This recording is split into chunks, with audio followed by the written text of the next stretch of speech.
السلام عليكم. تعالوا النهارده نعمل مع بعض احلى فراخ مدخنه لو الولاد زهقوا بقى من البانيه والطرق التقليديه للبانيه. تعالي النهارده نعمل لهم الفراخ بطريقه حلوه جدا هتعجبهم. هنعمل مع بعض الفراخ الروستو او الفراخ المدخنه بابسط واسهل طريقه باذن الله هتعجبهم. وتنفع كمان في العزومات، هتشرفك جدا لان هي بتدي كميه كبيره قوي.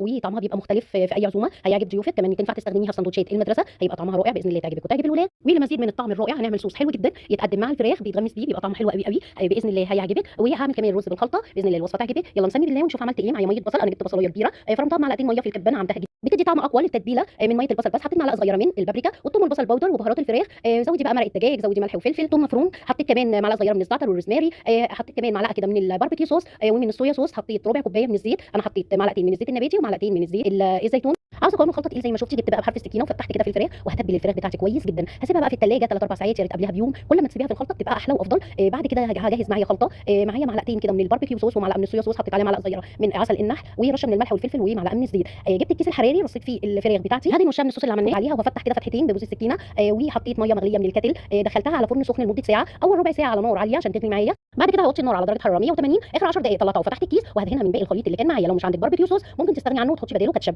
دهنتها بقى كده ودخلتها الفرن اخر 10 دقائق. بصي طلعت معايا بالجمال ده. ويلا نعمل احلى جريفي هتجربيه. معايا طاسه على النار، حطيت فيها معلقه من السمنه البلدي ومعلقه صغيره من الثوم المفروم. هيتحمر معايا. هنزل بمعلقه كبيره من الدقيق. وبعدين هطفي الدقيق دوت بكوبايه من الصوص اللي نزل من الفراخ. احط عليه نص معلقه من الملح وربع معلقه من الفلفل وبس كده. لما القوام يوصل معايا للدرجه دي، لو طلع معاكي اتقل من كده ممكن تخففيه بحبه ميه مغليه. ويلا نعمل مع بعض احلى رز. شويه رز حلوين جدا هيعجبوكي. حطيت في الحله حبه زيت ومعلقه كبيره من السمنه البلدي. هنزل ببصلايه كبيره وبعدين نزلت بالكبد والقوانص. بعد كده احط دبس رمان وصويا صوص. لو مش عندك حطي معلقتين كبار من العسل الاسود، بيبقى طعمه مميز جدا وحلو، ما تقلقيش مش هيسكر. بعد كده حطيت معلقه من الثوم المفروم. الكبد اتشوحت عندي خالص. بعد كده نزلت عليها بورق لورا من القرفه، 7 بهارات. كمان بحط معلقه صغيره من القرفه، وحطيت رشه من الحبهان المطحون وجوز الطيب والبابريكا والملح والفلفل ظبطتهم وبس كده. ولو عندك مكعب مرقه كمان بيدي تيست حلو قوي، يا ريت تحطيه. وبعد كده هنزل بقى بالرز بتاعي وعليه الميه المغليه. هشوح جدا الرز وبعدين هنزل بالميه المغليه. ولو انت بتستخدمي رز بسمتي يبقى هتحطي لكل كوبايه رز هتحطي لها كوبايتين من الميه المغليه ومعلقه صغيره من العسل الاسود. الرز يتشرب الميه، واول ما يغلي ويتشرب هدي عليه واسيبه يكمل بقى سوا بنفس طريقه الرز العادي. وهنا الفراخ بتاعتي كانت بردت ودخلتها الثلاجه اقل حاجه 3 4 ساعات. لازم تبرد معانا كويس جدا. انا سبتها 4 ساعات او اكتر كمان في الثلاجه. وبعد كده هبتدي اقطعها. لازم تقطعيها بسكينه حاده وحاميه جدا ومش مشرشره عشان الفراخ ما تتهريش منك. ولازم تكون الفراخ بارده، هاكد عليكي تاني عشان ما تتهريش.